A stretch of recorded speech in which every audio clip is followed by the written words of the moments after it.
So the people around that Tower of Babel, God himself said, see what they are about to do. Therefore, nobody will be able to stop them from what they are doing. Really?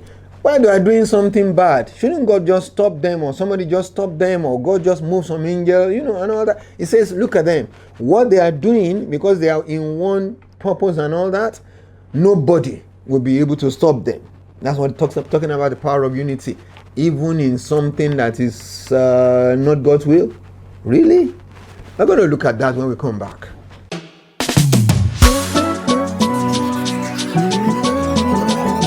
Let me hear you say, you shall know the truth, and the truth shall make you free. Yeah. You shall know the truth, and the truth shall make you free. You shall know the truth, and the truth shall make you free. Yeah. Welcome back. Unity isn't always righteous, but it's always powerful. I'm going to say that again. Unity isn't always righteous, but it's always powerful. And that's coming from the book of Acts chapter 7, 54 to the end of that particular chapter. Unity we're talking about, not always righteous, but always, always, always powerful. And God will help us at that after we pray. In Jesus' mighty name, Father, we bless your name and give you praise and glory. And we trust in God that these few moments together with your people, you will breathe upon them in the name of Jesus Christ and cause, oh God, us to see something or some things from here, although to our own benefit. Thank you. In Jesus' holy name we pray. Amen and amen. Hallelujah. All right. So 54 now. And when they had, remember when Stephen changed suddenly and began to give them, in full dose. When they had these things, they were cut to the heart, and they gnashed at him with their teeth. But he, being full of the Holy Spirit, gazed into heaven, saw the glory of God, and Jesus standing at the right hand of God, and said, look, I see the heavens open, and the Son of Man standing at the right hand of God. Then they cried out with a loud voice, stopped their ears, and ran at him with one accord. And they cast him out of the city and stoned him. And the witnesses laid down their clothes at the feet of a young man named Saul. And they stoned Stephen as he was calling upon God, saying, Lord Jesus, have received my spirit. Then he knelt down, cried out with a loud voice, says, Lord, do not charge them with this sin. And when he had said that, he fell asleep. All right, praise the Lord. Interesting. So, Stephen was preaching and he made it historical, and he was coming along. Suddenly, somewhere along the line, he changed and began to preach. And then he was really shooting from the hips, So he really gave it to them. It says, when they heard these things, they were cut to the heart. In other words, his message was impactful. It had a big impact. May our message be impactful. May our message have a big impact. May our messages cut to the heart in the name of Jesus Christ. I won't say more than that right now. And the Bible says they gnashed with him at their teeth. But he, being full of the Holy Spirit, gazed into heaven and saw the glory of God. Quickly, let me say one or two things there. Being full of the Spirit. Remember this phrase again. Being full of the Spirit. How did the writer know that he was full of the Spirit? I've said it before. They must have seen something.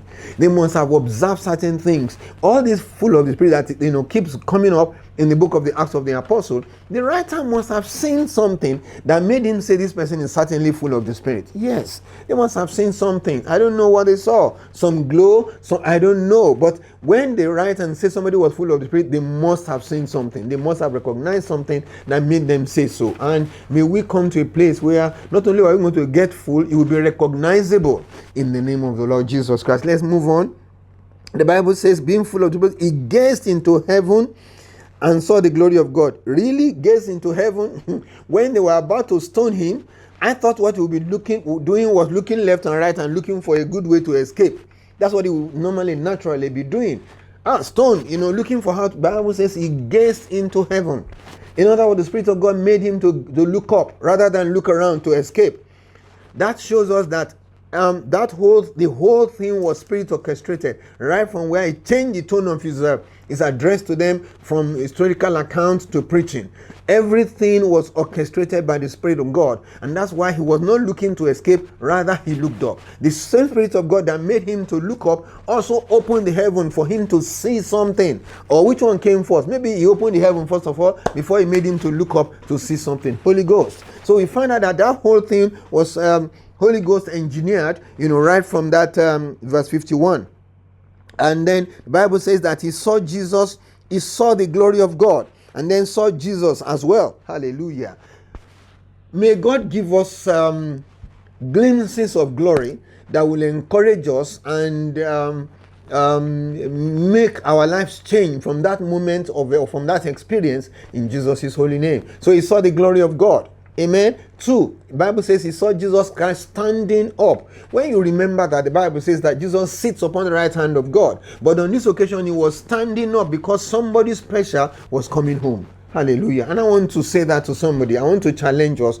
Our Christianity and our type of life should be such that the Lord is proud of us and, shows us enough respect, to actually stand up for us like he did for Stephen in the name of the Lord Jesus Christ. It's challenging. It's something that whenever I see it, I point at it and pray with it, for myself. Hallelujah. It says, and then he said, look, I see the heavens open. King James will say, behold. Now, when he says, look, it shows you that he was excited. It shows you that it wasn't a regular occurrence with this person. Hey, see, that kind of a thing. He was excited. It wasn't something he had been experiencing before. Most likely it was his first time or it was the biggest he ever saw. Hallelujah. He was absolutely excited. Hey, see, look, behold, that kind of thing. I see the heavens open and the Son of Man standing on the right hand of God. He said so because the man was absolutely excited. It was unusual as far as he was concerned, and so that's why he spoke that way. If it was a normal thing, here again, he would just smile because he was used to it. But he wasn't used to this one. And so he said, hey, see, look, behold, that kind of a thing, excited. The Bible says they cried out with one loud voice and stopped their ears. This area I always laugh whenever I say it. Because the Bible says they made a lot of noise and then use their fingers to block their ears, and then Bible says they rushed at him. Amazing heads of families, behaving like children. It was too much for us. They blocked their ears. They wanted to, and then while blocking their ears, they were also running. Can you picture it?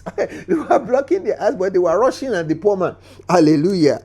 Ran at him with one accord. Somebody say with one accord this morning. That's where I'm coming this morning. They did it with one accord.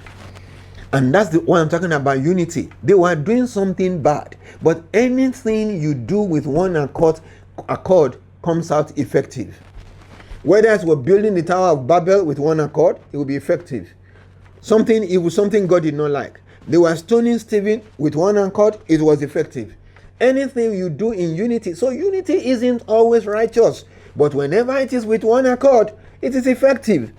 And as I talk, does that remind you of any people leading a nation and doing some stuff with one accord, and you wonder how come they are managing to? Because they are doing it with one accord, because they are cooperating among themselves.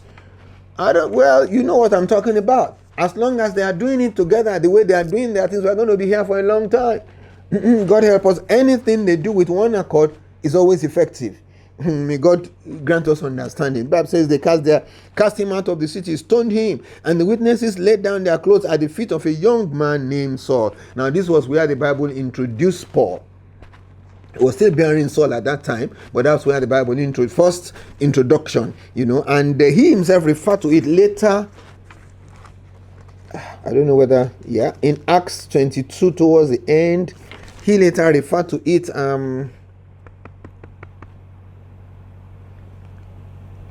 Okay, and verse 20, and when the blood of your martyr Stephen was shed, I also was standing, consenting to his death, and guarding the clothes of those who were killing him. You can see, so he referred to it. That was where the Bible quietly introduced Saul. And remember that we are about to go into chapter 8 now, where Saul actually came up. The Bible introduces him there. And then it says that they stoned Stephen. As they were stoned Stephen, he called on God, saying, Lord Jesus, receive my spirit. He had committed his spirit into the hands of our Lord Jesus Christ. And then he knelt down, cried out with a loud voice, Lord, do not charge them with this sin. And when he had said that, he fell asleep. This is big. Why did I say it's big? He had already said, I commit my spirit into your hands. That was it. That was the end. That was the final. I've handed over my spirit to your hand. That was the final. That was the last thing anybody would say. But suddenly remembered, I have not prayed for them. Oh, hallelujah. Jesus said, pray for your enemies. Bless those who persecute you. Amen. He had already said, I commend my spirit into your hands. That's the final. Hallelujah. That's the end.